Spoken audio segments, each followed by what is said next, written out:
Well.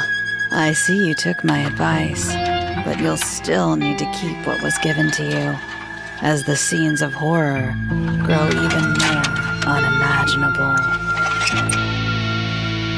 Prince and Freddy will continue to be your tour guides on this carousel of hell, only as long as you keep your nightlight close by to keep the black-eyed children at bay, the poltergeist calm, and the night crawlers hidden.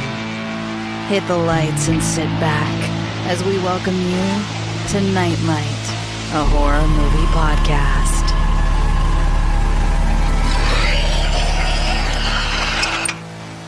I'm Prince, also known as Head Knight. And I'm Freddy, also known as Nighty Night. And this is Nightlight, a horror movie podcast.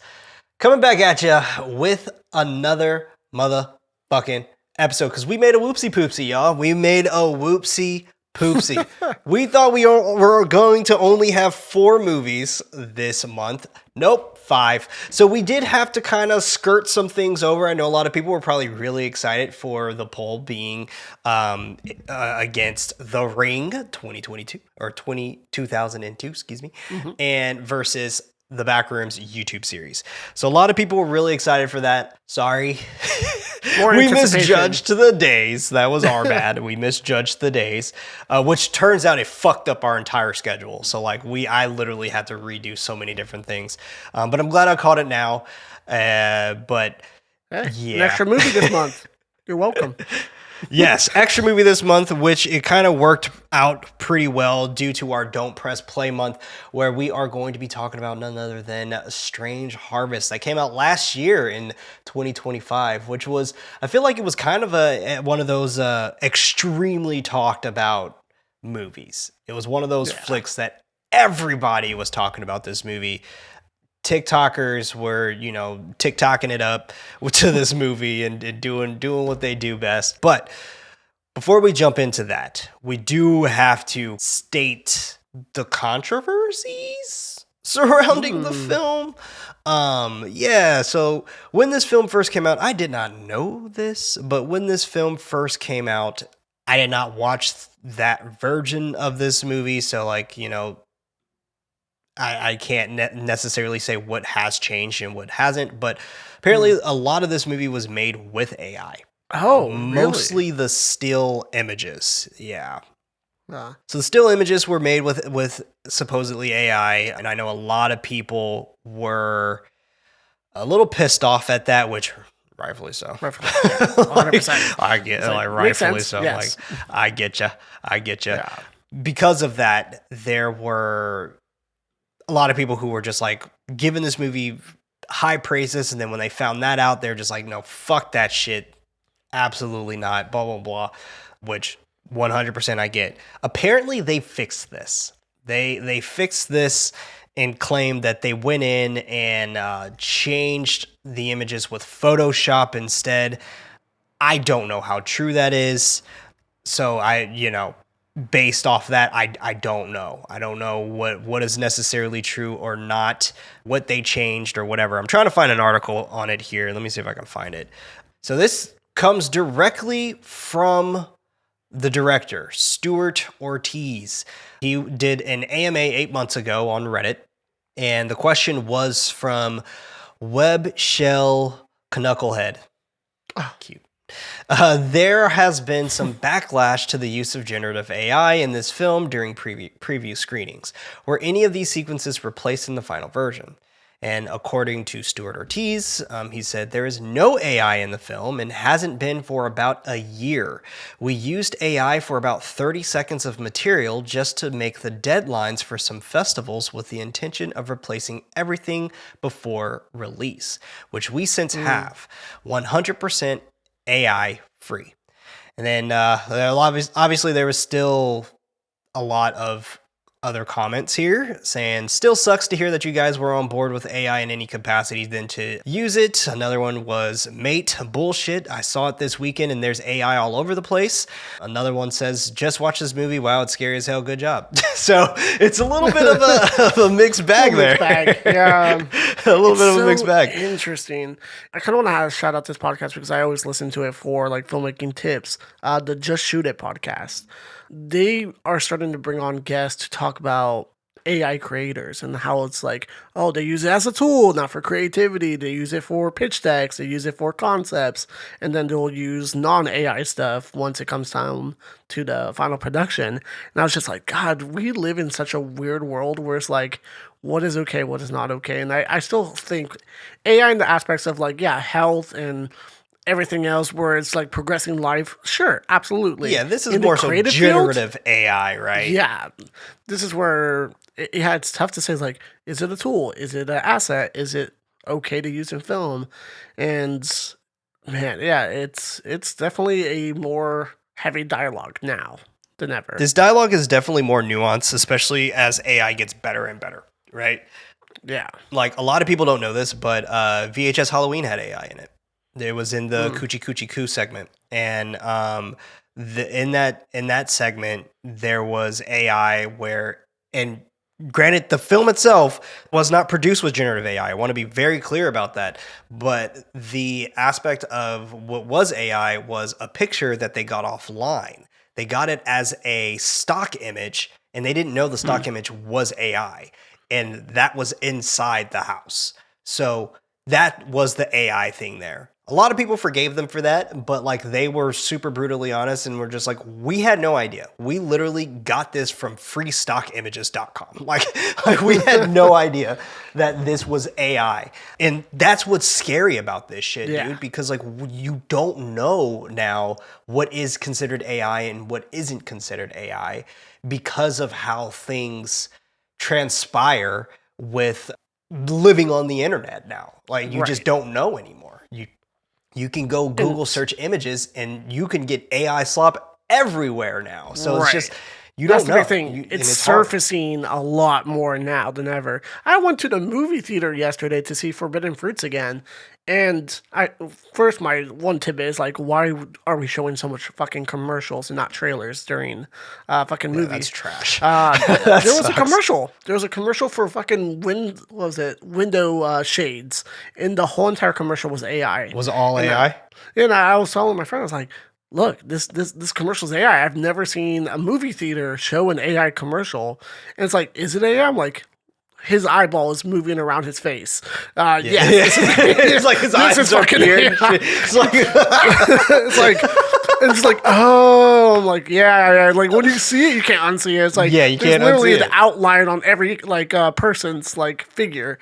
Like you can. It's actually a real person. He's just like, I was born this way. My eyeball just moves how it wants. Buy this product, and I'm just like, damn, we're seeing it more and more. Yeah, it's hard to say. So like, I just wanted to preface that before we even started that like I don't want us to like unshave that. According to Stuart Ortiz again, like I will say that like I'm not the biggest fan. You know what? We'll talk about this more as we dive in deeper into it because I feel like this brings a broader discussion on the film itself. And it's one of the reasons why I score the film the way that I score it. So let's go ahead and jump into this. But first and foremost, Freddie, Strange Harvest, thoughts? Yes. So this was my first time watch. I remember. Oh, really? Yeah. Well, I remember last year. I thought this was your second time at least. No, yeah. So I got an email last year for sure to cover this movie. I think they sent me the screener as well. But I just looked at the name. I was like, Strange Harvest. Okay. I look at the poster and didn't appeal to me until people started talking about it. Which even when people were talking about it, I'm just like, it just doesn't sound like a movie for me. Just because, shout out to the people who love the genre of true crime. I don't like true crime. I don't like that stuff. That's why I was so hesitant to watch Faces of Death too. I don't like movies that kind of like show, kind of like what you just said, snuff Even films in a depict way. it. Yeah. Exactly. Which I was actually really surprised by how I really enjoyed Faces of Death, and I'm very surprised how much I like this movie. I'm not a huge mockumentary fan too, but I do like the analog feel of everything, the interviews, and how they kind of presented everything. I do feel like this movie has that disbelief where it's like it doesn't feel like it's a real thing because of how like over the top it is. It doesn't feel like the Poughkeepsie tapes. Right. This feels a little bit more cinematic and like a little bit this more feels like a movie. Like a movie, yeah, and you know it's a movie, and and the way like even the interviews go, they're like, we had no idea what was happening. And then next. it's like over dramatic, and it's like showing scenes of like what they had no idea of. And there was also moments where it's just like, why are you recording this? Like yeah, it was like the most random fun facts. It's just like, and you never felt the wind because the window was closed the whole time. It's like a big discovery. It's just like random facts. It's just like, what the fuck? And then they show you that the window was closed the whole time. Exactly. yeah. But like it was a fun. The big aspect of this is like the characteristics of the serial killer, right? Those are the things that are very scary and very entertaining. It's like this guy is very methodical. There's nothing scarier than like you're committing a crime and then you hang out during the crime scene for 2 hours after because you're so confident that you're not going to get caught and you're doing your thing, your ritual and everything. I like the story building. I like the world that they built around this too and how they have, we have to catch this person before any more people die. And I love the big gaps in the years that go by and it feels like you're discovering something with them. So I really enjoyed the movie and I hope the director does what he said that he did, where he fixed all the problems with AI, because I think this movie is pretty enjoyable. I was surprised by it. I was very surprised by it. Yeah, as a film itself, I enjoy it. I'm with you there. Like as a film itself, like I was having fun with it, and even when I first watched it, I gave it a 4 stars out of 5. I think since then my scores went down to down a star only because it was just like, I think this movie doesn't have that much rewatchability just because they give you so much to where they kind of don't allow the audience to play detective as well. They'll say lines where it's just like, he went through the house and he grabbed this thing and blah, blah, blah. And then it would be like, but he left no fingerprints. But that's when he made a mistake. And we had our first clue. Like they would do shit like that. And it was just like, well, like, they would hype up like a lot of stuff. Yeah, like let the audience kind of be the detective sometimes too, Like it's just I feel like that would have given me more opportunities to be like, oh shit, I missed that. But they left no stone unturned here and I didn't miss shit because they told me everything. So like that's fine. Like I'm okay with that. But it just didn't have that much rewatchability for me. I will say the weakest thing in this movie are the still images.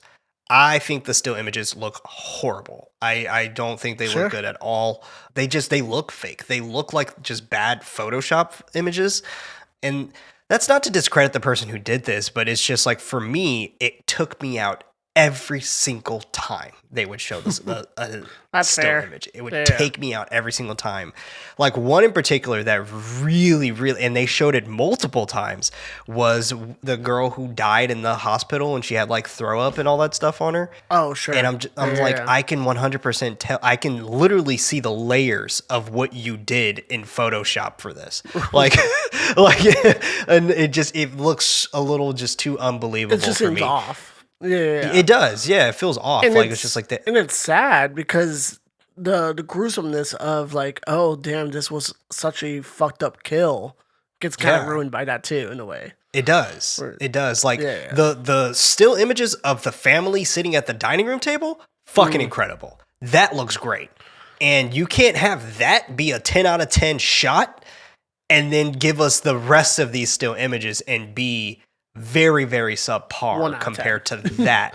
Like exactly. You can tell that dining room scene, a lot of that was practical. A lot of that was 100%. Them actually putting blood there, actually moving mannequins to be in prayer positions, all that shit. Which is great because they had to film a little bit of that scene of them coming in and stuff like that too, where it's like, cool. Right. With her, it was just a straight cut to, this is the after effects. That's how she died. Yeah, I love the practical effects when they were able to do it.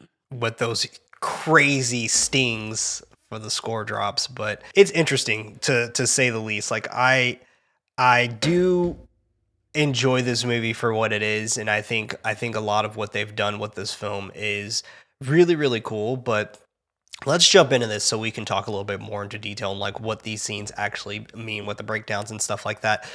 Strange Harvest, directed by Stuart Ortiz. If you're unfamiliar with Stuart Ortiz, he's the second half of the Vicious Brothers. If you're unfamiliar with the Vicious Brothers, they are the ones who created Grave Encounters. They have not made a movie together in a while. They have made movies separate from each other. So this is Stuart Ortiz's movie that's made separately from his partner of the Vicious Brothers, Colin Minihan. I assume they're still friends. I don't know. But they made Grave Encounters together, and they made, I think that was it. I think that was all they really made together. They wrote Grave Encounters too, but they did not direct it. Then from my understanding, they had a couple of other films, like Extraterrestrial was another one, but that was directed by Colin. And there was another one that it says here that Colin did, What Keeps You Alive, which was the one that was, I think, that was kind of that psychological horror movie. And he also did one that you liked, Freddie, Coyotes. Oh, yeah. Heck yeah. Yeah, so he directed Coyotes as well, which that one also had some controversies with AI as well. But so they said that the Coyotes were AI, and I love that the director's like, no, it wasn't. And then he like posted the special effects like breakdown on his Instagram. It's like, bet, let me give you my my receipts. It's like that. They could have looked better, but I'm glad they are. But it's still a fun movie. Yeah, exactly. So like that was one cool that he did. And then Stuart Ortiz came out with Strange Harvest. So like they haven't made a movie together in a long time. So I don't even know if you can really consider them the Vicious Brothers anymore. But so there you go. They're sometimes Vicious Brothers now. They were the one-time Vicious Brothers. So I think that they've written 4 projects together, but they've only directed 1 together. So I don't know if they will ever kind of come back and do some more stuff together, but who knows? I do know for sure that Colin Minihan was set to do the reboot for Urban Legend, and I don't know if he's still doing that or not. But he was set up for that, and he got announced in like 2020. So that's 6 years. It don't take 6 years to make an Urban Legend movie. Goddamn. But like, right, or Malignant too. You're right. Yeah. I know. Yeah, you're very right about that. Yeah. Very right about that. But it was released August 8th of 2025 with a runtime of 1 hour and 35 minutes. Shout out to that runtime. Great runtime. A budget not found. A box office of around $391,000 and a rating of 92% on Rotten Tomatoes. We opened with Detective Joe Kirby discussing the horrors surrounding this case. Quote, the following is considered one of the most unreported cases in Southern California history. Due to the graphic nature of this program, viewer discretion is advised. End quote. I hate these, dude. I get it. Of like, look at how cruel this is, and it's real. Yeah, it's true story, like based on the true story. Like I get why he did this. I'm not trying to like bag on this movie, but it's just like the following is considered one of the most unreported cases in Southern California history. When it's like, here's all the reports. It sounds like this dude was on a fucking 15-year killing spree. What do you mean? Well, not only that, it contradicts itself. It's like, here's all the evidence that was. Here's reported. all the evidence we have of this unreported. Yeah, it's like here's literally everything. That's it. So yeah, that was it. To me, that I could have done without this kind of like, look how scary this is kind of moment. Right. Yeah. But I get it. You're trying to make a mockumentary, and a lot of this are in documentaries. So 100%. Yeah. Joe introduces himself as a former detective of San Bernardino County who supervised the Major Crimes Unit in 2007 to 2015. He goes on to share all of the wild homicides that are higher than the national average. Despite all those statistics, nothing compares to what happened to the Sheridan family. June 9th, 2010. A 911 call for a welfare check from Casey Porter, who is interviewed next. She shares her lovely relationship with Tiffany Sheridan. Finding it strange when Tiffany didn't show up for lunch and her child Sam hasn't been to school in a few days. Knowing something was up when Casey wasn't receiving any responses, cut to the next interview with Deputy Sheriff Will Martinez. He shares what happened when he and his partner went over to Tiffany's house, admitting that something felt off about the welfare check, knocking on her door, but he doesn't receive an answer. I find it hard to believe that it did not smell in there. Like, Oh, I'm they sure it looked did. fairly decayed. Oh, and like 100%. the way they the walked tone of in made it skin and- seem Yeah, like they were like Wetness? grayish Yeah. and like kind of bloaty with their skin as well. 100%. So like they looked dead for a little while, Yeah. and it just made it seem like when they walked into the house that like we just can't find anybody. Like, you know, just like no mentioning of like a stench or anything like that. It was just Right. I felt like that could have, I don't know. It just felt a little off to me in terms of that. But It took me a little bit to warm up to this movie, to be honest, where it just didn't feel. Once I got the tone of the movie and kind of like, oh, it's more cinematic than true crime, like real true crime, where like moments like this, a moment of realism was like, well, yeah, as soon as you open that door, I'm sure like people would be like almost feeling like they have to puke because of the smell. Where it feels a little bit more staged and a little bit more, like a story being told through the cinematic lens of filmmaking, rather than this is what we found. It didn't. The movie never really felt realistic to me, and that's kind of what helped me be like, okay, I kind of enjoy this because it doesn't make me feel sick to my stomach like I watched the Poughkeepsie Tapes. But fair. No, fair, yeah. I get it. Super fair. Yeah, it has such an interesting layer to it. You could tell that the movie is very much inspired by a lot of other movies as well. Like you can tell that it's very much inspired by like Seven or 100%. Silence of the Lambs and all of that. So like with that inspiration, like I think that that's really a great testament to what this movie pulled off with everything. But you can see the remnants of like Right. oh yeah, like I mean, the big one too is Zodiac, and I like that they Zodiac's even another one, mentioned yeah, it in the especially with the movie itself letters. too. 100%. Yeah, that's I fair. did not like the voiceover, but we'll talk about that. We definitely will talk about that. The voiceover was Yeah, so so stupid. bad. It was Stupid, just like, yeah. why are you doing this? It was so bad that my closed captionings couldn't pick it up.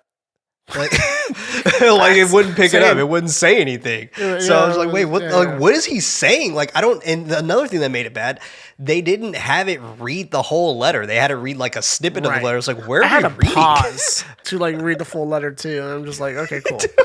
Yeah, I was just like, It's like, why wouldn't you just have it read the whole letter if you're gonna, whatever? Well, obviously, it was just talk like about it 'cause zoom in it's on the fucking end terrible. section. I was just like, why is the editing like this too? It's like, just show me the full Yeah, letter. that's another thing too.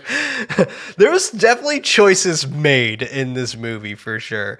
But hey, you know, Hey, more if you power were to trying it. to reach that deadlines for the festivals, it kind of makes sense of. I like, can these little understand it. weird Yeah, there you go. choices. Sure. I can understand it. He and his partner go around back, finding the sliding glass door slightly open. Once inside, he finds the Sheridans bounded with their hands clasped together at the dining table, with their blood being drained into buckets. Images of decaying, praying family are displayed on the scene as Casey doesn't understand why that family. The piles of cops look up at the ceiling to find a sigil painted with the family's blood, confirming to Joe that the killer is back. Title card. Or like montage to a title card. And then we cut to Detective Lexi Taylor, Joe's partner. They both share their history of how they got into police work. Fuck, who cares? Joe goes on to share the string of serial murders in 1993 to 1995 that were more ritualistic. And then this is where we learn like where they find like the lady in a tarp in the San Bernardino National Forest. But this is interesting. This is interesting as with our little setup here. We see the sigil painted with blood on the ceiling. It's a trope that I'm personally a little tired of. The blood, painting with blood Sure, kind of right, thing. yeah. Like we get that in everything. Literally everything. I saw a TV show yesterday that did the same thing with ketchup, and I was like, oh, that's kind of creative. But it's. What I do like about this movie, they do set up these really creative brutality of kills that I feel like, like I can tell this is something that's scary. Is like, these people did not die quick. And having like a little kid involved in general is fucking sad in general. And seeing that like it was so sadistic that they kind of literally got emptied out of their blood into buckets, which is kind of even more fucked up, where it's like it's labeled with their name on it. It's like, with this their one's for names on you. it. I set up everything for you guys. It makes it that much scarier. And he even went as far to like tally like the gone. Like Gone, that was which- all that was kinda great sick. shit. I mean, Great fucked up, shit. but that's a nice little touch of like it reminded me of Mindhunters, I think it's a TV show. Mindhunter. Where you got to know like the psyche of the killer a little bit and how methodical this person is. Like they do take a time to like explain the crime scene and the intricacies that this person kind of planned everything out, and that's the scary aspect of this killer. It's unfortunate that in the film it does take a while for them to like none of them make the assumption that like this could possibly be an like a ex healthcare worker Sure. because of how like knowledgeable he is of like all of this stuff. Like, and according to them, they're just like it Right. sounded like nobody used fucking cell phones in this movie. So it's like, and then when they went into the 90s, I was like, okay, yeah, I get that. Yeah, how can you, but in the 2010s, I'm just like, you mean to tell me nobody had cell phones? Like this lady had to leave. Like they did kind of mention that, like you don't have service up there. So like they did kind of mention that, but it's just I digress. San Bernardino National Forest, the U.S. Forestry Service's Jim Lazzetti shows the spot where the body of a woman was covered in a tarp.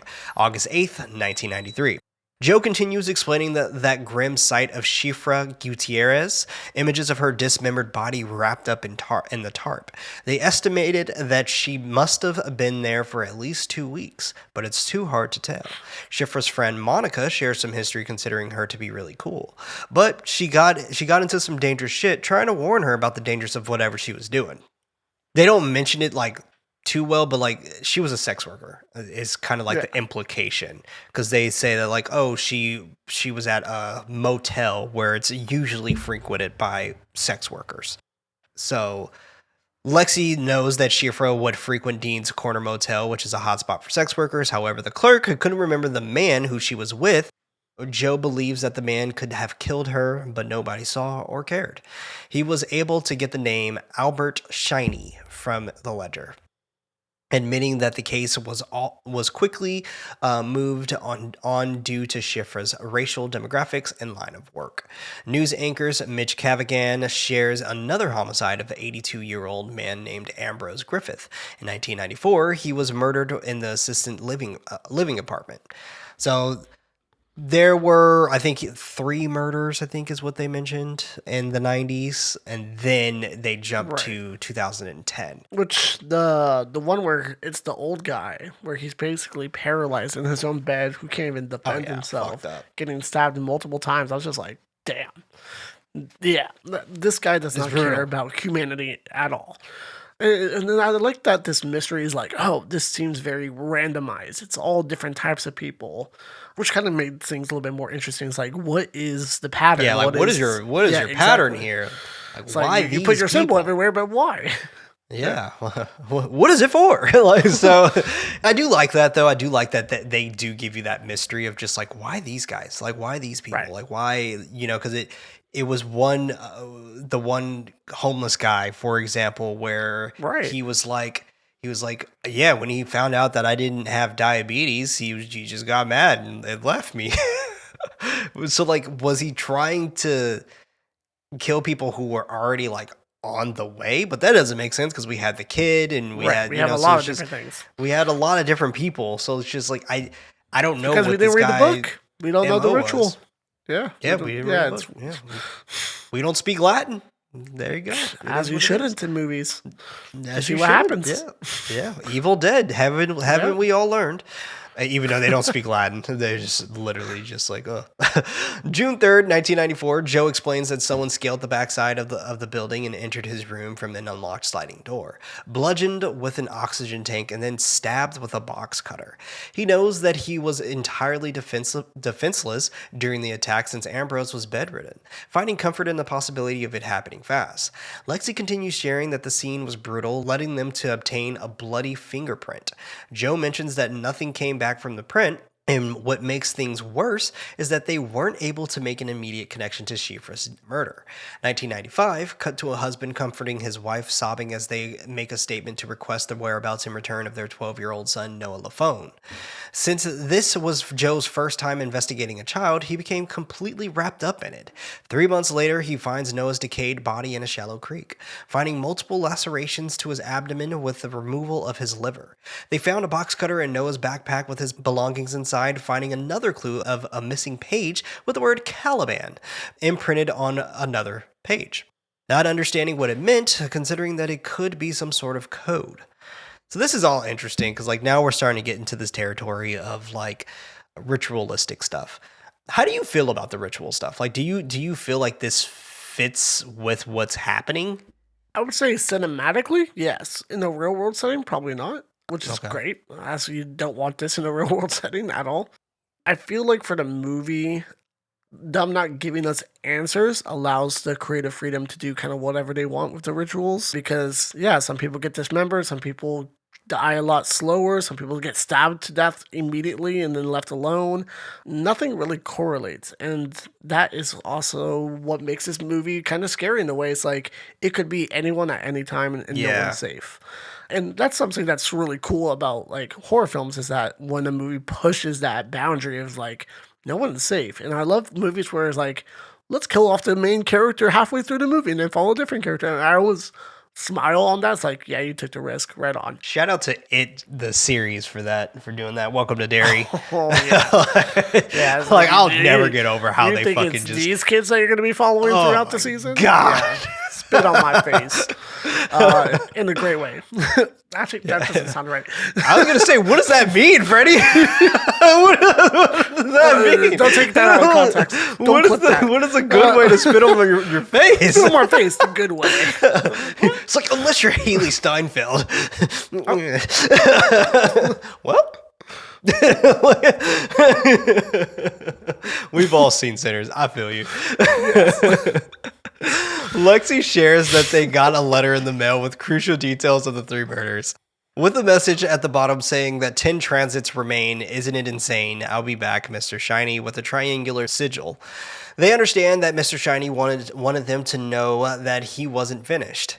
But since so much time passed, Joe thought he could have possibly either died or ended up in prison for something else. But after the case in 2010, he knew that he was back, but didn't understand why he had taken so much time off. And we later learned, but they don't piece this together for us, but we later learned that he went out of the country. So that's why he was gone. He went out of the country because he was like, I need to learn more. like, I didn't learn enough yet. I need to learn so much more. Yeah. Like I need to understand why I'm killing these people the way that I'm killing them. It's like, damn, you really dove into the deep end before you even like learned how to swim, essentially. Exactly. He was just like, I saw it in a magazine, so I thought it would be perfect.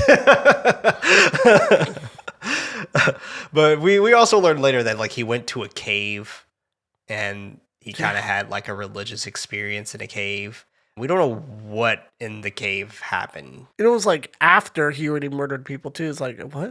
That makes no sense. Yeah, that's true too. Yeah, you're right. So, yeah, I don't know. He's like, I was killing for fun. Now I'm killing for purpose. Exactly. oh, In that's 2010, back to the Sheridan murder, both detectives explain what possibly happened, knowing that the daughter Sam put up more of a fight since her room was a bit more in shambles.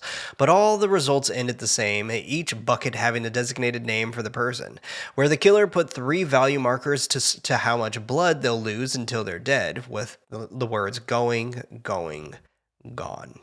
And I love how they position this, because like that initial audio sting of him going like going, gone, and with the then camera they panning went to up. proceed to show us, and it was just like, damn, that shit hit. That So shit good. hit. Mind you, though, they do that like every single time in this movie, so it does get a little fatiguish, but at the same time, it still works. Like it was something that you were just like, you were in on the ride because of that. So I thought that was still pretty helpful. Pathologist Dennis Levine, or whatever his name is, shares that the box cutter was used to make a small incision to drain their blood. He educates that there's 1.5 gallons of human blood, taking approximately 15 minutes to drain out, but you'll be closer to around 3 minutes before you die. We need to fact check that. Allison, let us know.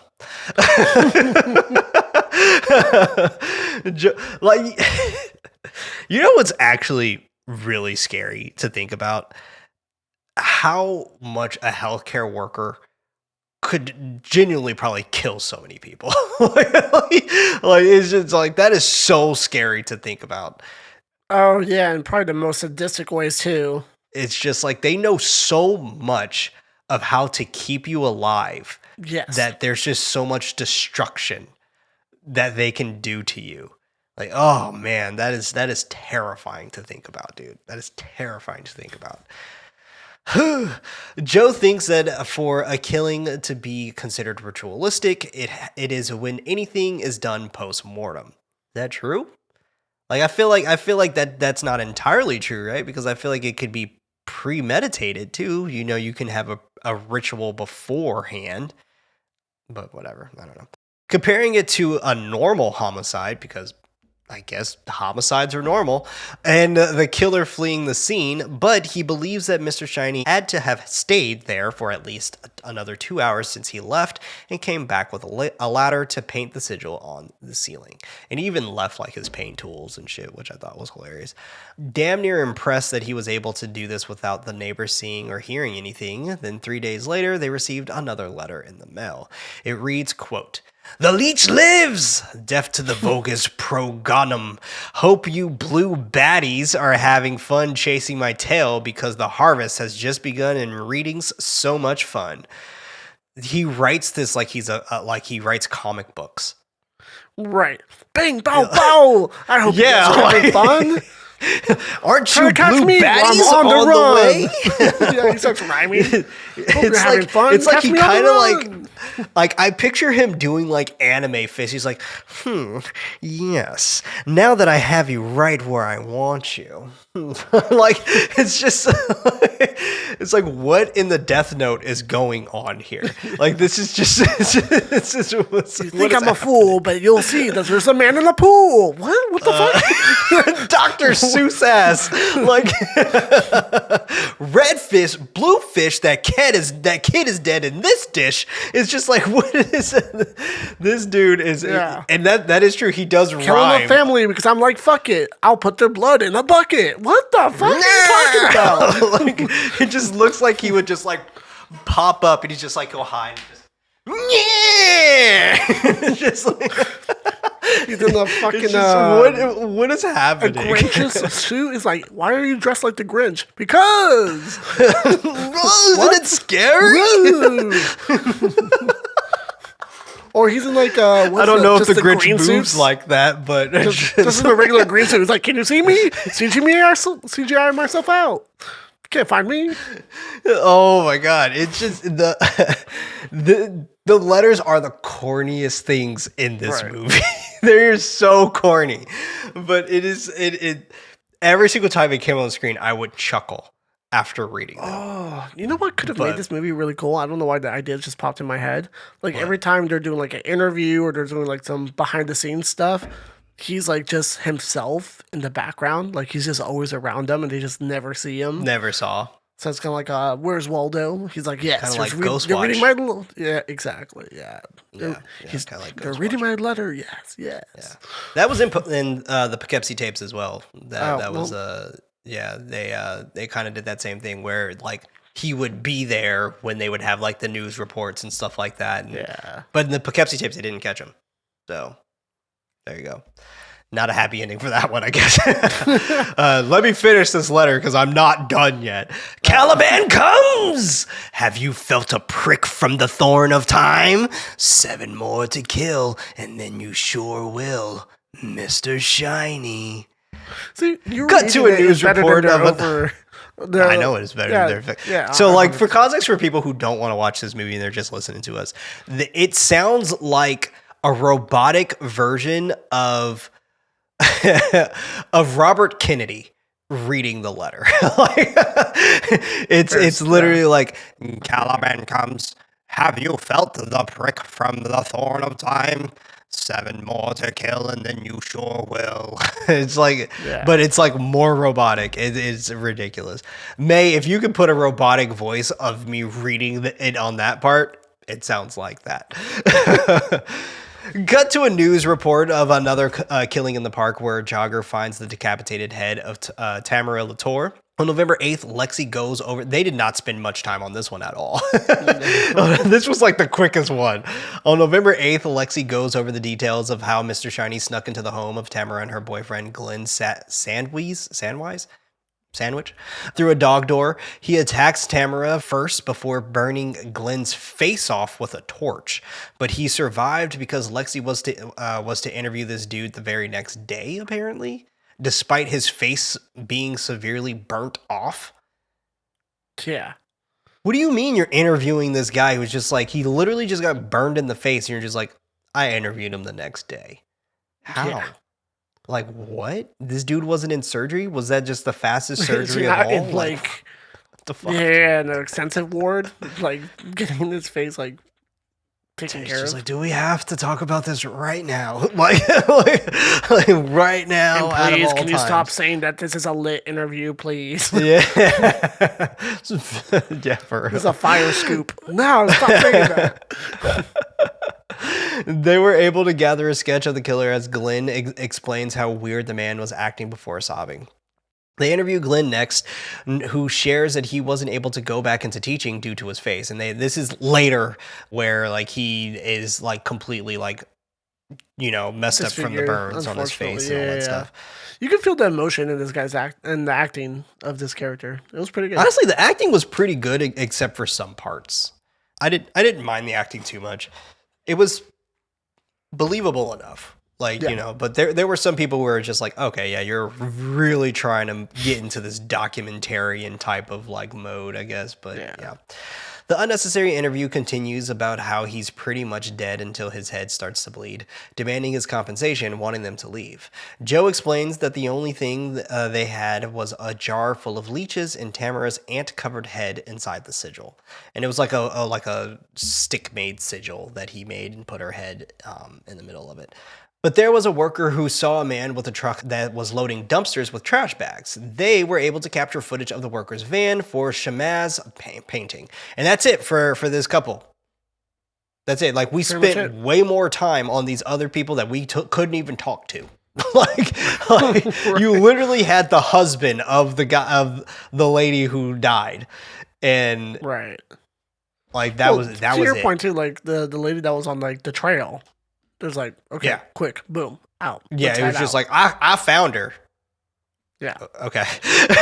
Like, we did not need you here. But okay. Lexi finds that it belonged to a 45-year-old man, Victor Shamaz. Despite having a clean rap sheet, he had a restraining order for stalking a woman online. He agreed to come in for questioning. In his first interview, they questioned him about the truck and that he hasn't left his house since November 9th. He reported his truck stolen after he received a call from the police. Since he hasn't taken any jobs lately, he didn't know it was stolen until they called him. He agrees to take a polygraph test, which he fails. Joe understands that the polygraph is just a useful tool, making it clear that Victor was lying, finding drugs and a handgun, concluding that he was most likely trying to skip town. Interview 2, Victor claims his innocence regarding the murders, finally coming clean on how his truck was stolen from him after he was beaten half to death for it. He gives them the information that the assailant was wearing a freaky looking mask. Why wouldn't you just say that in the beginning? Like, what? Right. It's like, you got your ass beat for your van. Why wouldn't you just open with that? Like, you got jumped by a guy in a mask and stole your van. There you go. Yeah. Done. And also, why would you agree to a polygraph test if you know you're just gonna lie?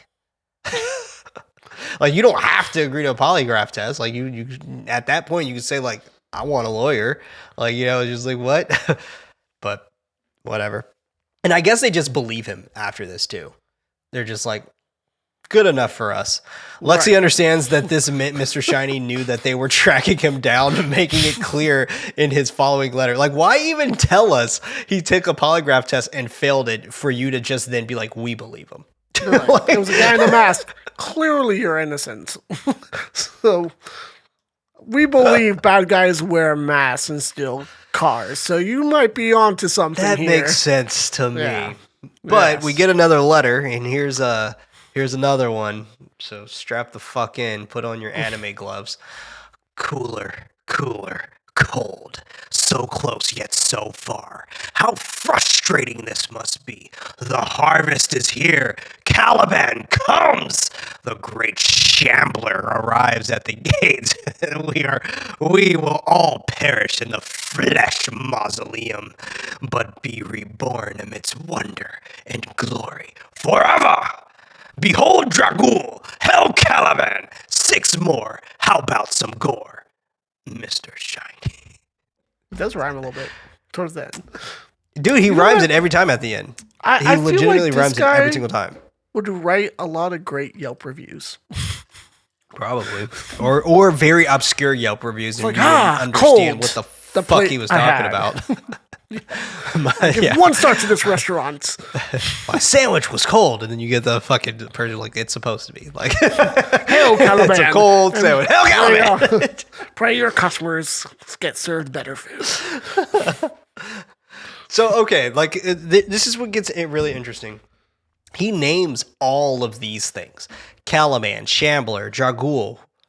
Are these supposed to be different beings? Are they supposed to be one being? Like, what is all of this? Yeah. We get it so much that I wish we would have gotten an explanation of it, but at the same time, like, I get why we didn't. We get a lot of lore with no context. A lot of lore. A lot of lore. Zero context, but a lot of lore. Yeah. A lot of anime letters. A lot of anime. No, we're not done with them letters, y'all. We're not done. After a few months, nothing comes out of it. Lexi has the possibility that this could be over. Having a snark feeling that he will let them know when he's finished, she receives a call from Joe about them finding another body at the North Riverside Aquatic Center. Cut to the scene of a man lying face down in barbed wire pool. The entire pool is covered in leeches. Dennis Zhao's cause of death was due to blood loss from those leeches. His body was found 4 days after he'd gone missing from his bus stop.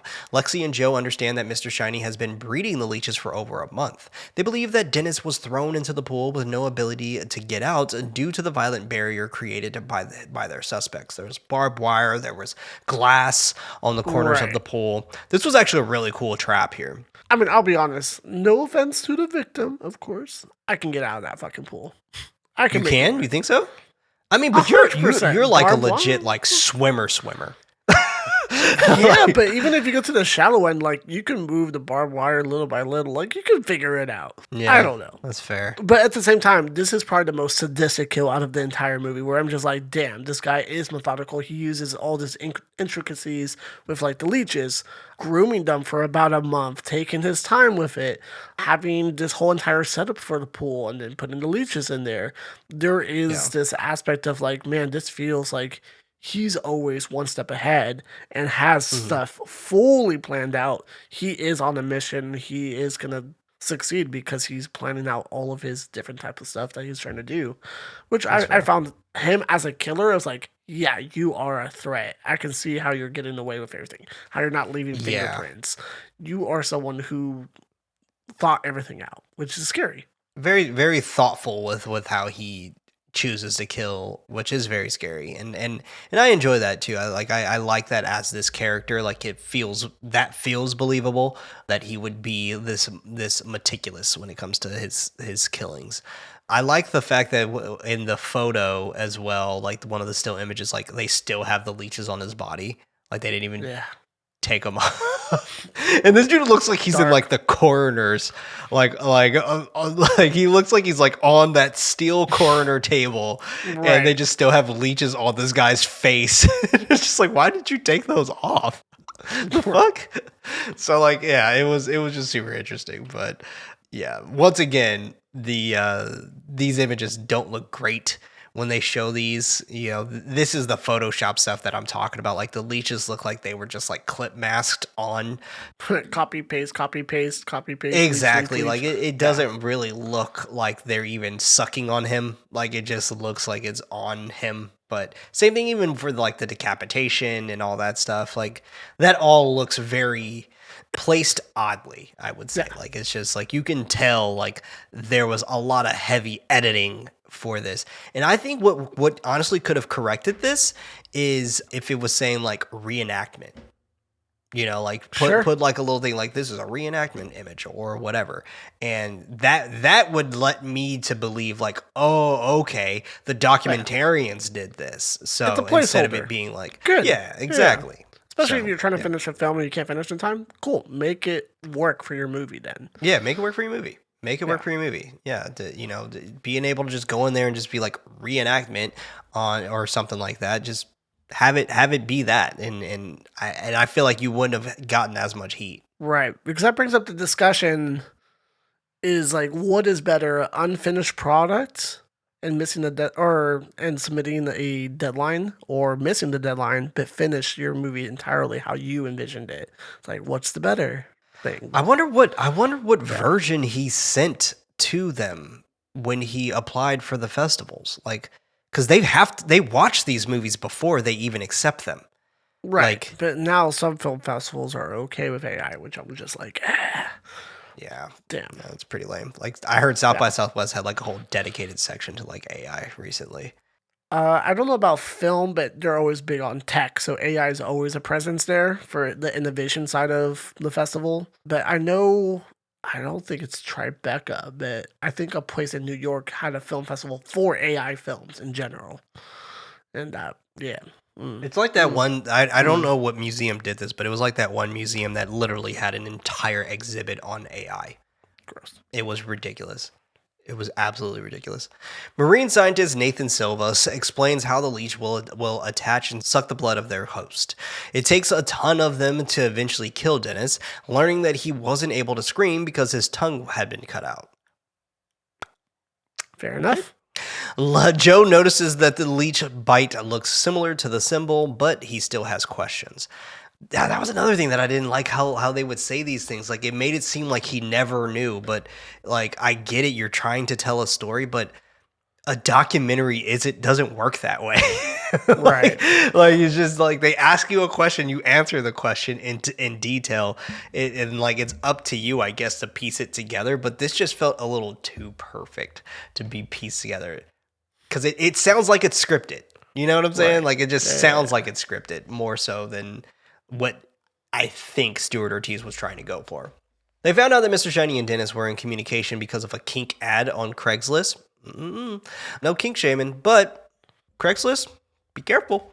They led the forensic team to find an IP address tracing it to a coffee shop. They surveilled the shop for a week, but no luck, and the workers didn't remember since there was a lot of foot traffic. They decided to speak with an unhoused man named Homer Johnson. Almost said Homer Simpson. He shares with Joe that he was hired by Mr. Shiny for a small landscaping job at his house, even describing the car that he got into. Joe found this to be huge if he was telling the truth, taking him to the location of the house. Although Homer doesn't remember the address, he remembers the way to get there. He shares that while they were driving on the highway, Mr. Shiny got upset with him regarding his diabetic bracelet.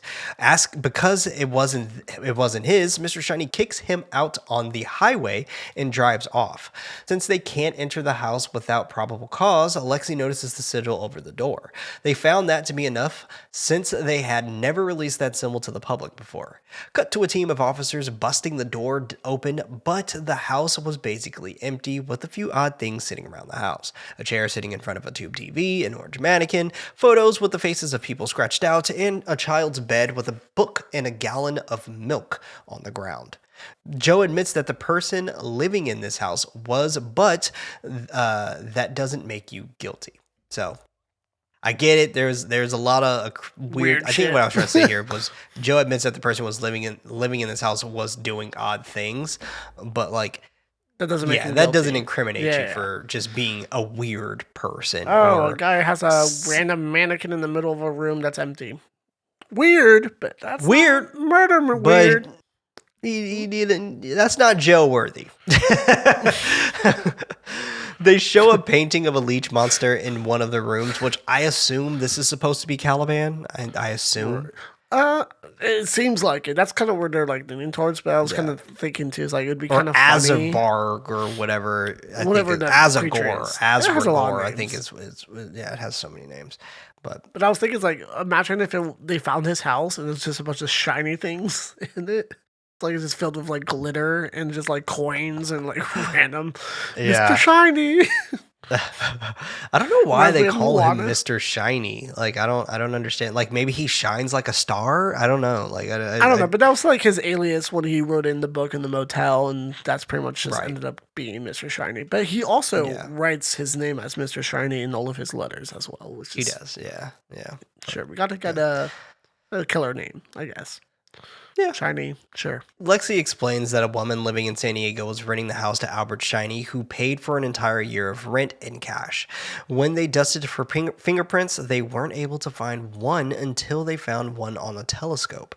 The print matches the murder from 1995, belonging to a man named Leslie Sykes. But Homer and the landlord agreed that it was him, which is great. They got their guy. Now they just got to find him.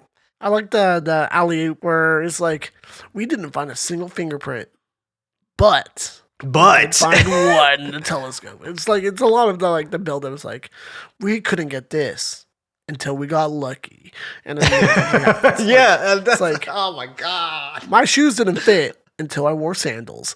Like, what the fuck? Like, what are you saying? Like, the most My random shoes things. didn't fit until I wore sandals. The door was locked, but I had the key. But I had the key. I can say things like that too. It's like, It is so. I hate the way that they do these interviews, dude. Like they feel scripted, and I think that's 100%. like they're well acted, but they feel scripted, and it's just like the way that it transpires. Where it's just like the whole aspect of like, oh, there wasn't a fingerprint in the entire house until we found it on Except a telescope. one. Like, yeah. what? Okay, guys. All right. Anyway, his mug is plastered on the media, allowing Leslie Sykes to send them yet another letter. It reads, "You blue baddies are smarter than I thought. You caught me. Good for you. Thing is, that's not me. Leslie Sykes has been transfigured. You can't stop him or what he has become. Hell Azragor! Hell's Dragaul! You have no idea what I am saying." 5 to go, and then you'll know, Mr. Shiny. Oh, 10 out of 10 poem. You have no idea what I am saying. You're right. We have no idea what the fuck you're saying. What are you saying? Joe brings up the next murder a month later on March 19th of a 16-year-old Victoria McEnroe. Sure. We'll leave it at that. This particular murder was caught on camera, making them aware that Shiny, who we're going to refer to now as Sykes since we know who it is, hopped the fence around 9:21 p.m. while her parents were out. Cut to Victoria giving a tutorial/review of a makeup palette. She pauses to take a message from our sponsors. And we're back. She pauses actually when she hears footsteps from downstairs. Thinking it's her parents, she calls out to them, checking when she doesn't receive a response. This is very much along the lines of like that trope we see where it's just like, oh, you hear a noise and you say hello. Yeah. You know, it's that kind Mom, of concept is that there. you? Yeah. You know, it's like that. Which it's not a trope that I'm tired of. It's just like one of those tropes where it's just like, I can do without it. You know what I'm saying? Like I can do without that trope. But she only came back to her room screaming while trying to dial someone on her phone, which I don't know if it was 911, but it's not that many buttons. Syke bursts into the room and Victoria pleads for him not to kill her. He immediately shoots her, and she did not lock her door either, by the way. Oh, 100%. That bothered me.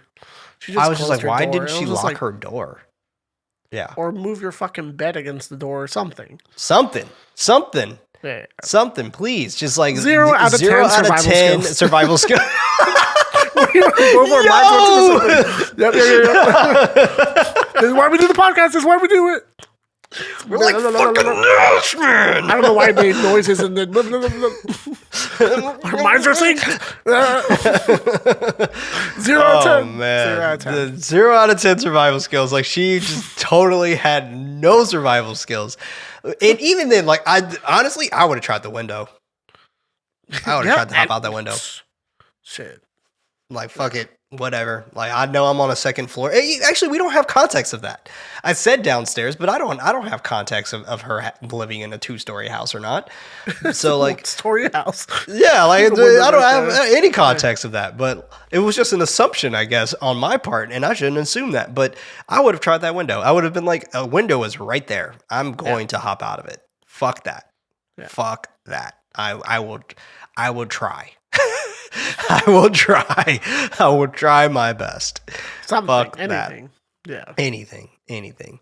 He immediately shoots her in the head and proceeds to walk over toward her body to shoot her multiple times again. He stares at the webcam, grabbing her lipstick to draw the symbol on her wall. After tossing her body onto the bed, ethereal whispers fill the air while the video distorts. This was so fucking lame, and this killed it for me.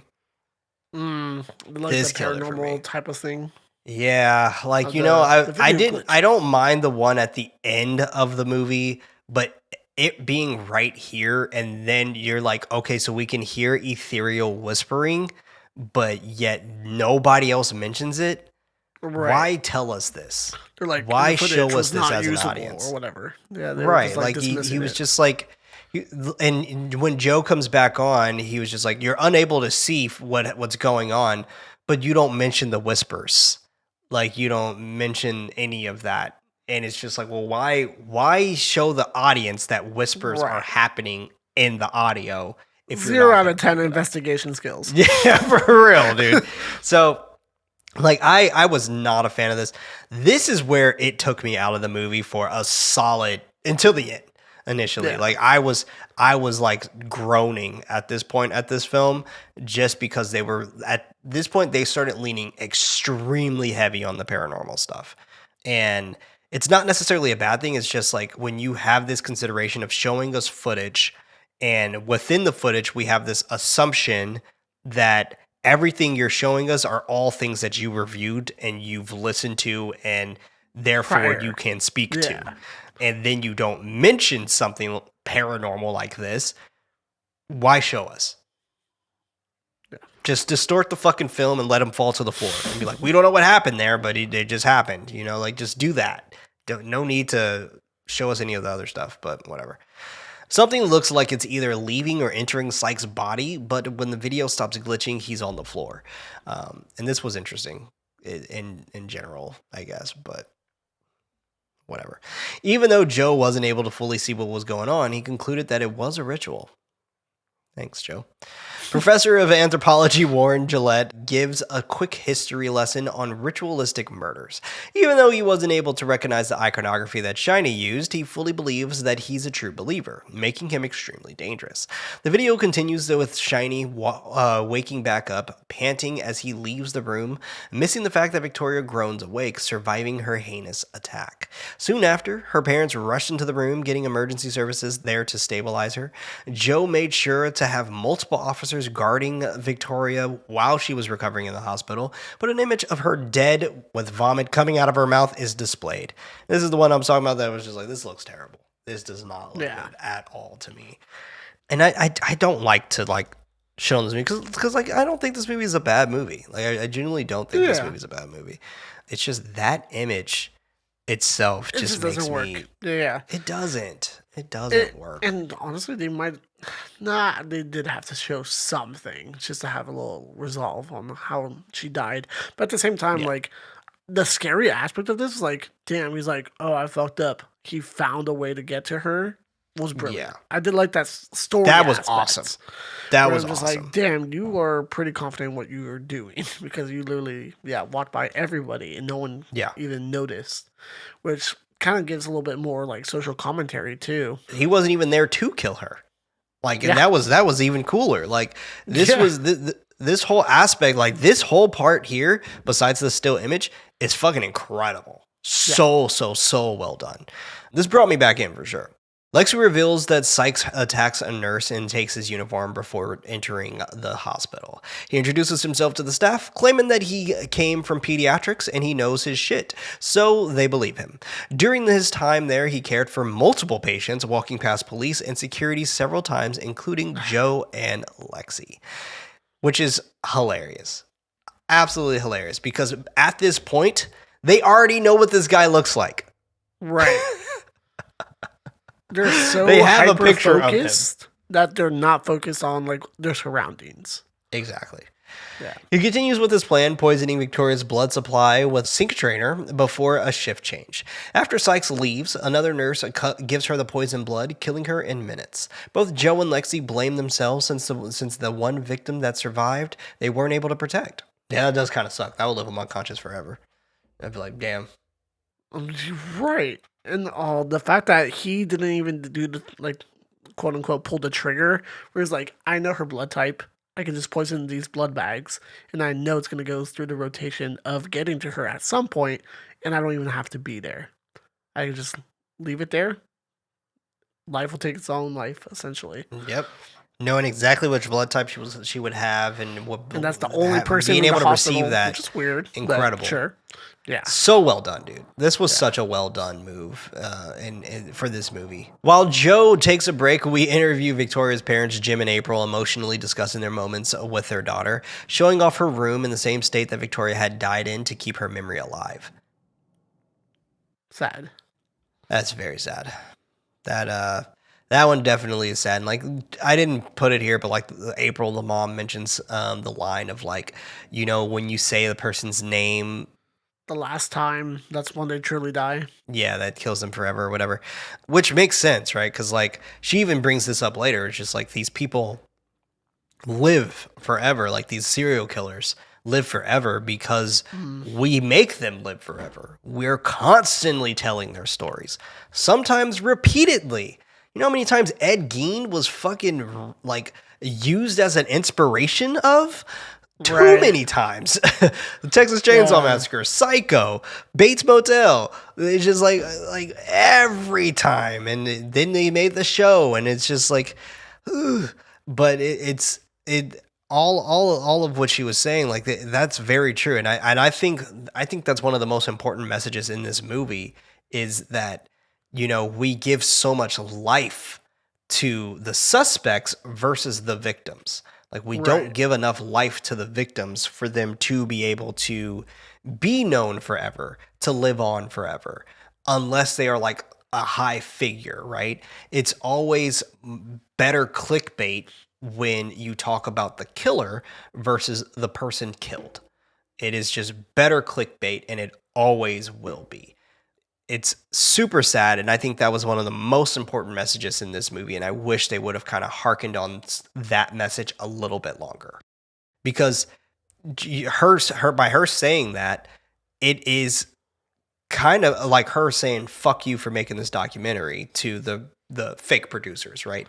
It was kind of like a fuck you for making this documentary because you're a part of the problem. Yeah, you're continuing the legacy of this guy who did heinous crimes. I'm kind of in that same boat too. Like, again, no offense to people who like true crime or love the TV series. Like what you like, but but at the same time, like, I won't ever promote it. I will never watch them. I don't like those type of movies. Even like the fake ones was like the Ted Bundy, whatever TV show they made.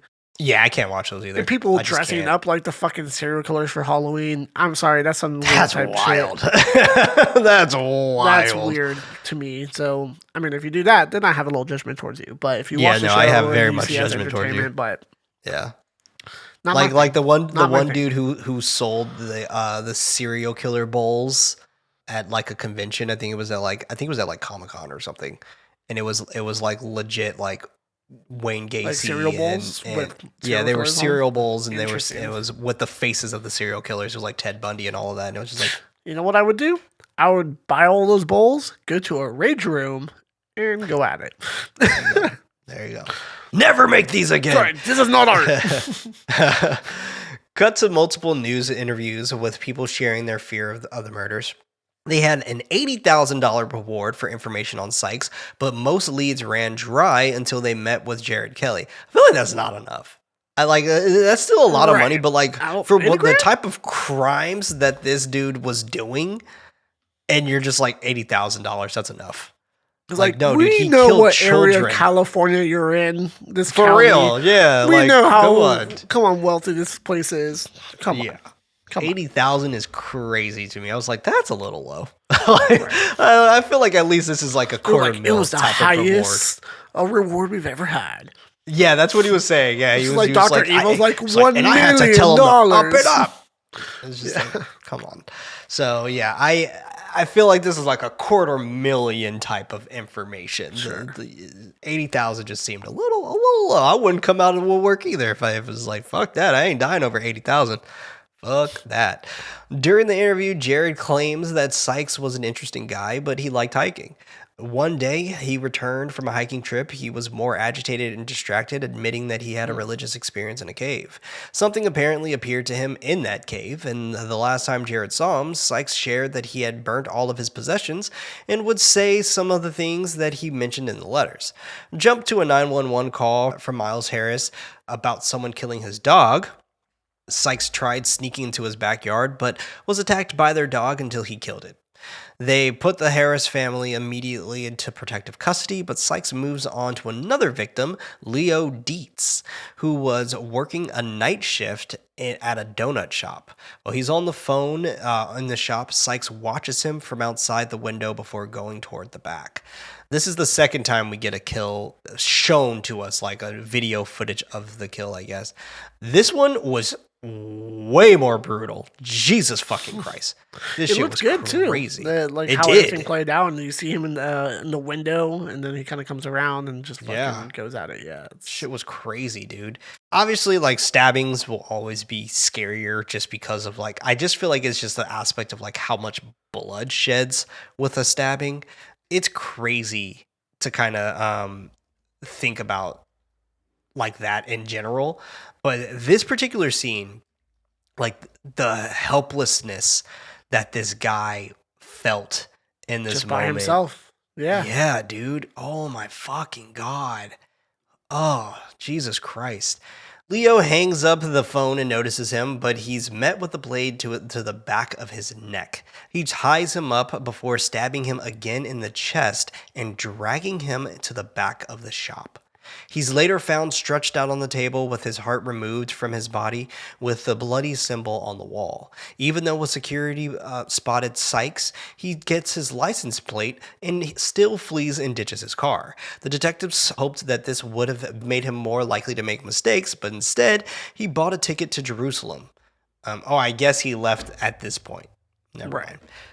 This forced them to reach out to the FBI, which they found a whole heap of history with his involvement from the Middle East to Europe. This scene was like really long, and I was like, I don't care about any of this. Cue the, what was it? The Indiana Jones music. Do, do, do, do, yeah, as for, they showed the real, map, dude. Like, he went over they here, showed him traveling from place. He met finding artifacts and shit. It's like, oh, he's an archaeologist now. Gotcha. He even went to jail. He's whipping through caves and looking for books and shit. I know, yeah, finding everything he needs, all these fucking like demonic artifacts or cosmic artifacts or whatever the fuck he's looking for. He meets up with Jonas Eckhard, an archivist and historian. Sykes wanted to buy a manuscript called The Scripture of Viel, which is also, I guess, known for like a book of spells. But Jonas wasn't selling it, admitting that Sykes creeped him out a bit, immediately connecting him to the vandalization of his shop. Cut to a couple at a park where his girlfriend speeds off because she wants nothing to do with the security guard who was brutally strung up on a swing set. He gets closer. Like, once again, why are you filming? Oh, 100%. Yeah. Like, what the fuck, dude? Like, why are you filming? First of all, you're not and why just is everyone filming. So chill, too. Like he films his girlfriend like, leave. Yeah. And then he goes up to this body. Like, behind him. And I'm talking close. And he is, like, filming every aspect of it instead of, like, I don't know, calling the cops. Yep. Like, what the same fuck? Way, I was just like, okay. It's just, there was a lot of questionable filming moments in here. Especially a lot like of questionable with, filming moments. I don't think he was like one of the main targets too, because then the count would be off. But I think he just killed him for the revenge of it. And that's kind of dark too. It's like, if you fuck with my ritual, you will die as well. Which gave stakes for the detectives. Yeah, which I really like as a way to detour people from not trying to get this reward money. Because like that was another thing the 100%. security guard said in his interview. Like, Was like, oh, I wish I'm I just caught trying to him. get my reward money. Like, oh, Right. I'm just like, And maybe fuck, he why was would- a swinger. Maybe he liked to go to Vegas. Who knows? There we go. Who Ended up on the knows? swings. There you He go. ended up on swings. Who knows? So that Play was around and just an find out. interesting aspect. Yeah, I mean, this was just a lot of interesting moments. 'Cause like another moment that was interesting to me as to why are you filming this moment is of the guy Homer, the homeless guy. He was in the back seat and Joe was in the front seat, presumably, and he was still like filming him. And it just makes me think of like when people make fun of people who film people on the street and ask them questions, and like it's like a guy with a helmet and he has all of these like like cameras and Contraptions. shit. Yeah. Yeah, like it's what the fuck, dude? Let me just share this fucking screen really quick because this shit's hilarious. But it's literally like this meme of a guy who literally just Yeah. like all of these cameras are just like, yeah, so like where was he and blah blah blah blah. But it's man, so fucking stupid. Anyway, I digress. He gets closer, Clinton seeing tendons stretched out from his back. Joe mentions that he went missing on April 2nd, but nobody reported it since he had a habit of blowing off work. Lexi explains that this was a torture technique that the Vikings used called the Blood Eagle, and then she proceeds to explain to us why it was called the Blood Eagle. We get it. They find a CD when they get his body, an obscure lo-fi video from Mr. Shiny, which was actually hilarious because he even made his own soundtrack for it. Right. This kind of reminds me of the Dark Knight with the Joker, with the other security guard or whatever, or the guy who pretended to be Batman. Oh, right. Before Yeah. like he hugged him and was like, "Oh, this is maybe an homage to that." But sure. Maybe, yeah. Yeah. But Mr. Shiny shows the security guard waking up tied in the room. Sykes forces him to read a message before killing him. Joe understands that Sykes was punishing him, feeling responsible for all of these murders. After that, they weren't receiving leads anymore because people were afraid. They went back to Sykes' home, but they didn't find any useful information. But when Joe went to the backyard, he remembered the telescope. Geologist Joshua E. Terry shares that he was looking at a fiacus. Probably. That feels right, Yeah. right? A fiacus. Say it 3 times fast. A fiacus. Perfect. Which is between Scorpius and Sagittarius. In astrology, it is considered the 13th zodiac sign. We learned this actually in 13 Ghosts.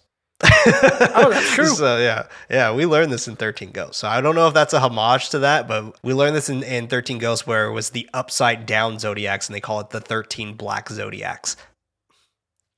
Fucking 13 Ghosts is so good. I cannot wait Can't for wait that for the show. TV show. Yep. When the fuck is that coming out, dude? Like, Jesus We're Christ. really in sync with that. Come Like, on. Can't wait for it. Cannot wait for that, dude. Jesus, please. Need it. During this time, a rare celestial event occurs where Mercury, Jupiter, and Saturn form a triangular shape for a few hours. Joe pulls out the symbol with a photo of planets, questioning if this is the human mind finding patterns. While they were trying to fix a blown fuse in the house, the panel came out to reveal a lockbox. This is another thing, too. Like, the way that they explain things is just like, just tell us you found a lockbox behind a hidden fuse. Why do you have to tell us, like, we were trying to set up lights and then the lights burnt out and so we had to change the fuse and then the fuse fell off and then we found a box? Like, well, just fucking say you found the box. Jesus Christ. Inside was Sykes' expired passport and a key to a storage unit. They immediately head over to the unit, finding a whole mess of shit that has been stashed. Looks like this is where he actually was living. So this was a big ass storage unit, though. This looked like humongous. Yeah, this looked like a warehouse. Like, this was huge. Can you imagine those shows where they bid on storage units and they open this one up? They're like, what the fuck? They're like, 1,000, 1,100, 2,000. I would like a refund, please. I don't mind. I regret my decision. I mean, dude, like there's some crazy storage like unit stories. Like there's people living in them and things like that. You know, in our old, I might have told you this, but in our old studio, there were people living there. Oh, I'm sure, 100%. Well, the people next door were always there in the middle of the night. That's sometimes true. when we record late at night, we did hear them a couple of times. We were like, there's a mistress in there or something like that. Thing. Yeah, 100%. Yeah, so. That wasn't caught on camera though, or like on microphone though. Audio? I hope not. That's weird. I don't think so. Yeah, because like that would be so odd. Because like I remember when we stopped our recording because they were so loud, and we were just like, they are getting it the fuck on right now. Like this big office building in the middle of San Francisco. Yeah. And it was something. It was something. Thin walls. It was something. Thin walls. Yep. Thin walls. And they're just hearing us talking about like horrific stuff from horror movies. I know. Good times. Like, this you know what I'm talking about? Good times. I do miss that studio though. That was fun. Yeah, that was fun. That was a fun time. Yeah. Anyway, on the symbol on the floor, there are jars and victims' belongings, or physical belongings, better way to put it. It was like tongues and hair, and the blood was also there from that family, and they were all just like in jars and all that shit. They know that he's been there recently, pointing their lights on a bloody Hail Asragar sign. Asragor? I think it's Asragor. Finding the leech-like sculpture. The producers asked Jonas if he's heard of the mentioned deities. He's heard of the Thorn of Time, reading a foreign passage that references a coronation. The detectives now had too much information, he said. He was like, before we had no information. Now we have too much. Okay. Seeing that Sykes did his homework on the victims, eventually he sends them a letter directly to the unit. Not writing it at all. I'm not going to write it all this time, but he mentions that there's one person left before Caliban is set free. Another call to dispatch with a woman in distress. Sykes broke into the house of Glenn and Stephanie Cortland, taking their 3-month-old baby.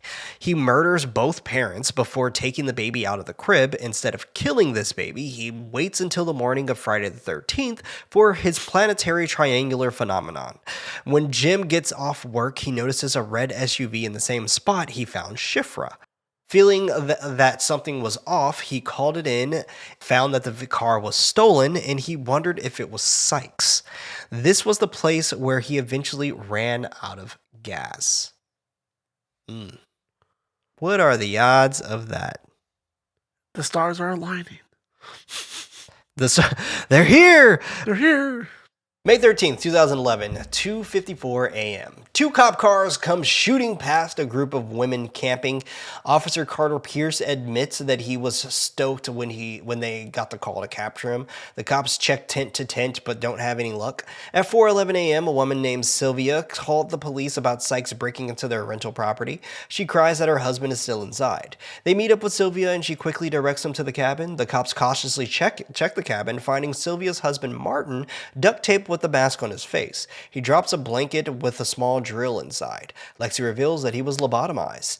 They found half-drank glass of milk and Sawyer's dirty diaper in the trash, which she finds odd since he was still taking care of the child. This is why I'm just like, why didn't you guys think he had a healthcare background?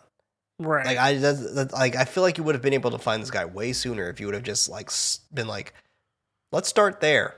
Especially after seeing him in the hospital and his convincing. Yeah, like what the fuck? Outside, they hear a gunshot and a baby crying. One cop suggests that they should wait for backup, but Carter wanted to get there as soon as possible, something he later has regretted.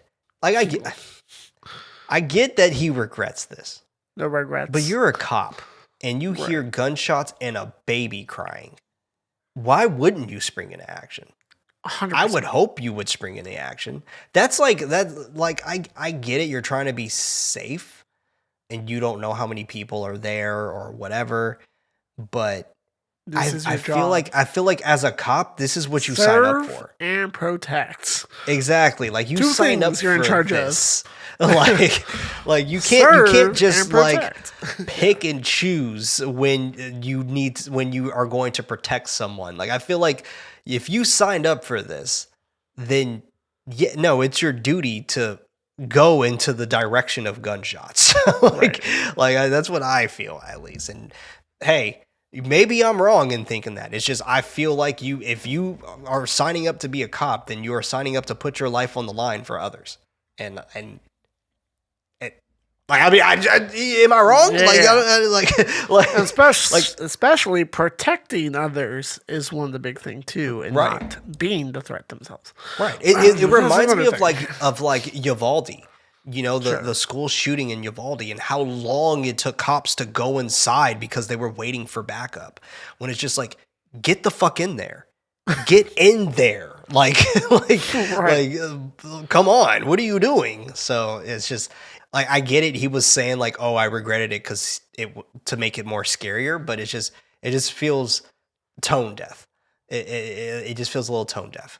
When he says that, I don't know, whatever. Yeah. When the set of cops makes it to the top of the ridge, they find the baby underneath the set of triangular sticks. Sykes takes out some of the cops, but they can't find where he's shooting at them.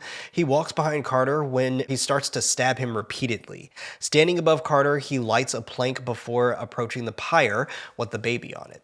He stretches his arm toward the sky until there's a booming, piercing light.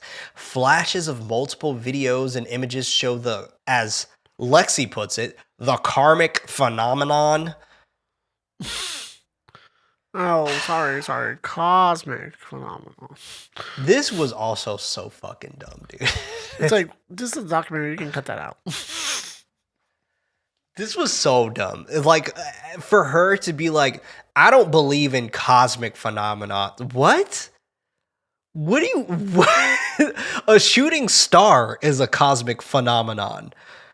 The moon showing itself at night is a cosmic phenomenon.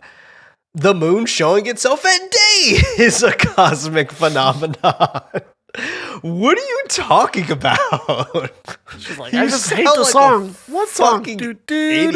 Phenomenon. Like, just like, what?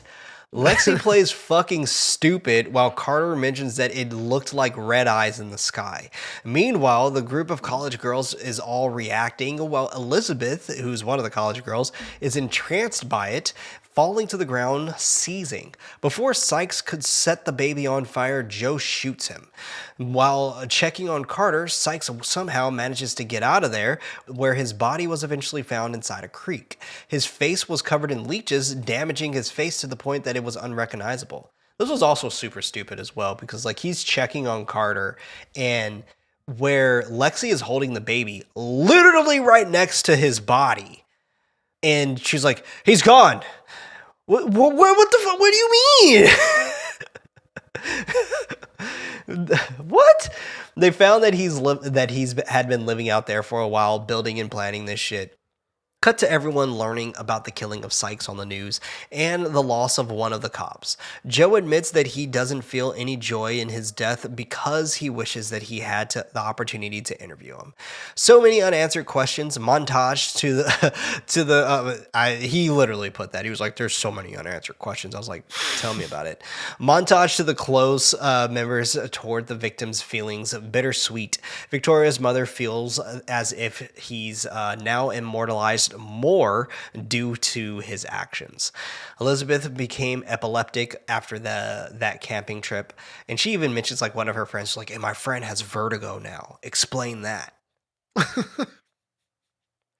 Okay. These are things that people literally just can get. Like, you just like, it's not that weird. Like, my sister-in-law just started getting vertigo for the first time ever, and she has like terrible motion sickness, and she barely started getting vertigo. For a person who has had motion sickness her entire life, and her to now be in her mid-30s to get vertigo for the first time, people just get this stuff. That was a terrible way to be like, what a crazy coincidence, right? Like, not really. Like, that's not really, like, that's really just a coincidence.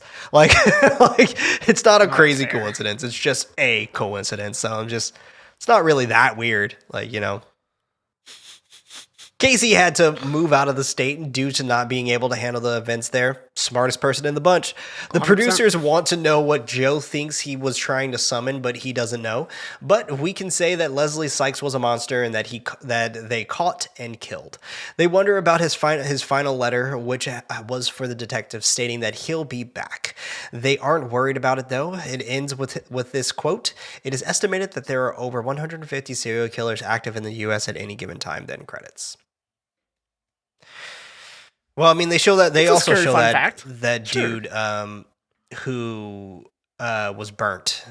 He died, I guess, as well during the filming of it. But yeah, it is a scary fun fact. Yeah, it is. It is a scary fun fact where it's just like you don't know if you're talking to someone who has committed a serial killing or who is a serial killer rather. Terrifying. Like, that's scary. That's really scary. But man.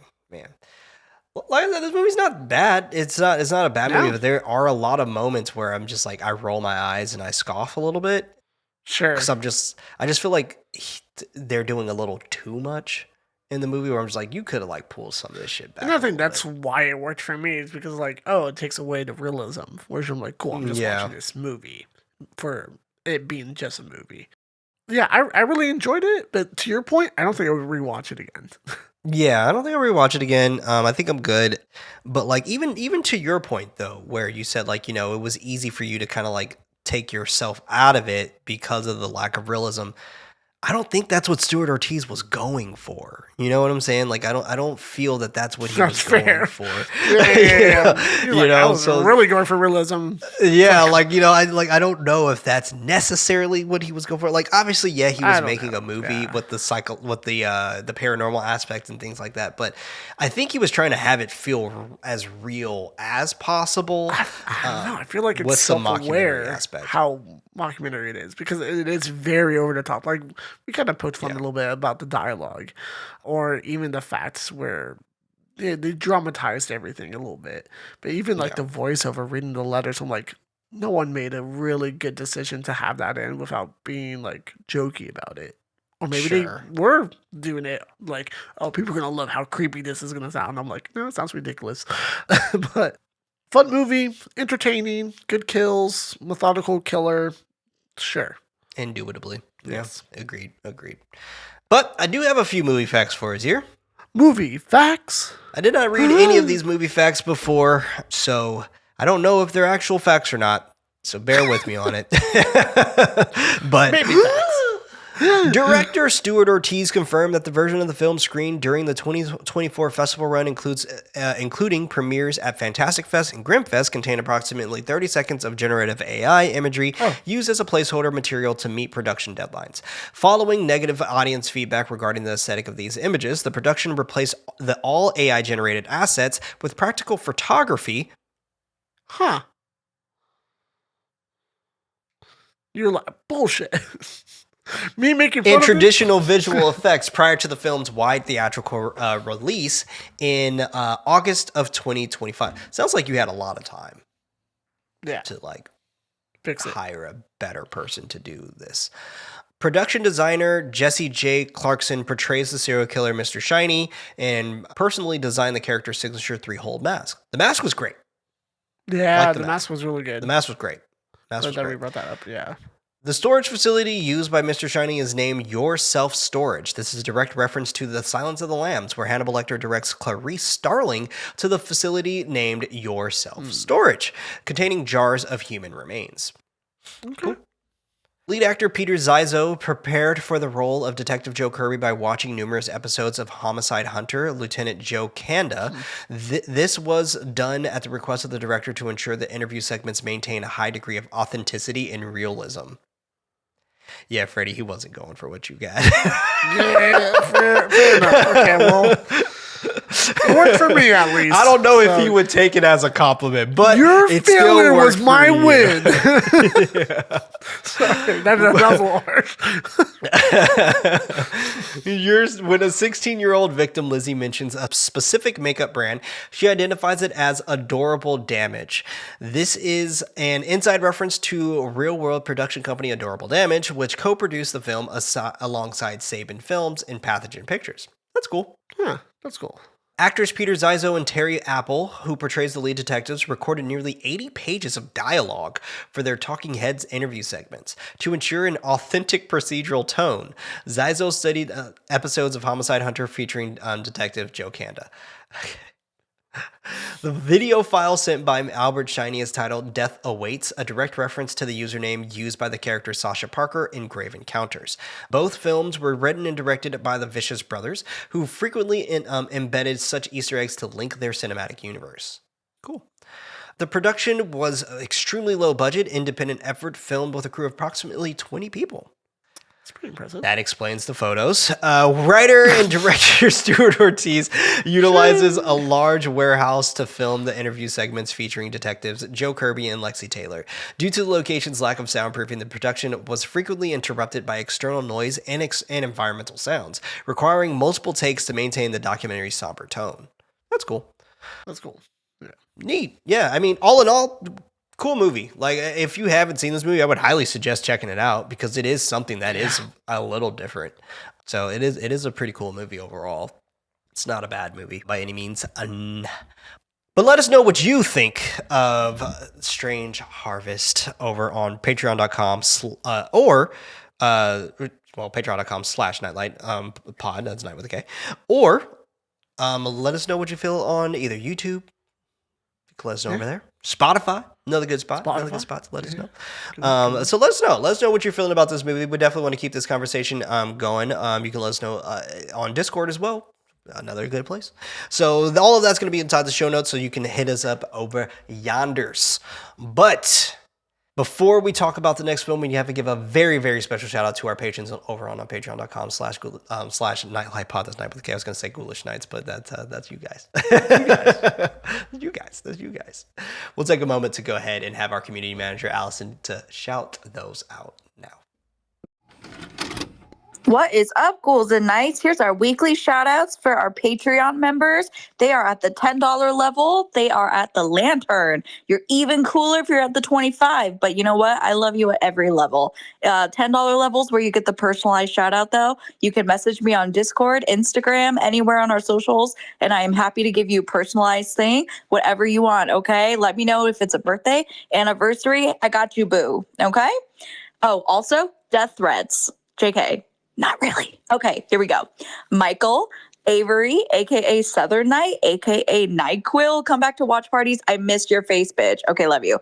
Kevin, we survived a wedding road trip. Okay, the wedding was incredible. Winter, Hunter, I love you guys so much.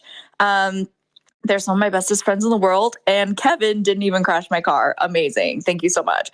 Gia, myself, Farah, my Twilight bestie, who I finally had the pleasure of meeting. My life is complete. I'm not crying. You're crying. Okay. Sergio, Jasmine, Kadrea, Firefly, Raquel, Tim, Johnny, and Joe are 2 streamers. Catch them in the gaming channel, okay? These boys are so fucking funny when they stream. And come to our watch parties and you can meet them. And Joe always has the funniest fucking t-shirts. And Johnny has the cutest cats. Okay, thank you. Kelly, Rain, our marketing manager, love everything she does and like every single post, or I will hunt you down. Okay, thank you so much. Carrie and Chantal, okay? Join our $10 tier, and again, your name will be shouted out every episode by moi, okay? I love you. Starting a while ago, until forever, this is a threat. Thank you all so much for supporting the show. It truly does mean a ton to us.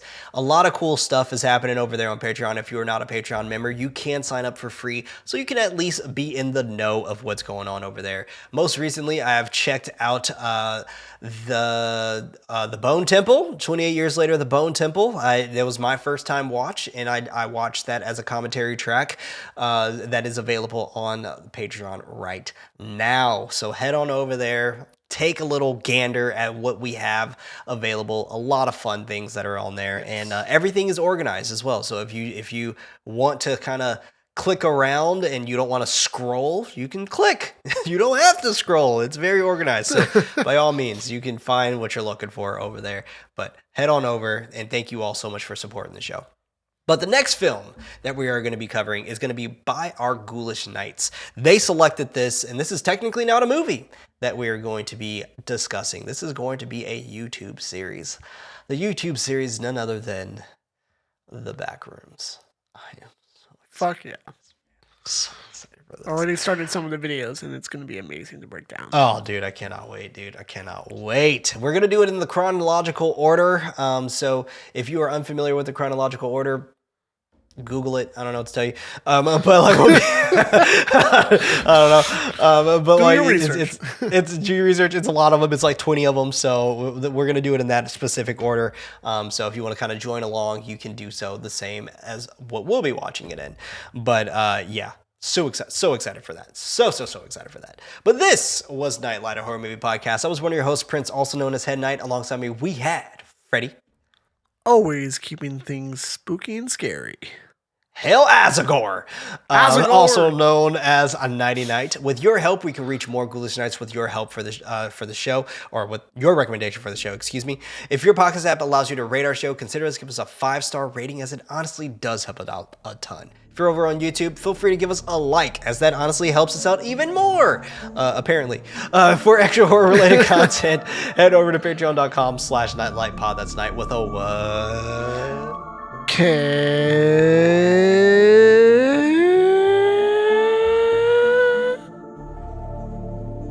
And remember, everybody, don't forget your nightlight.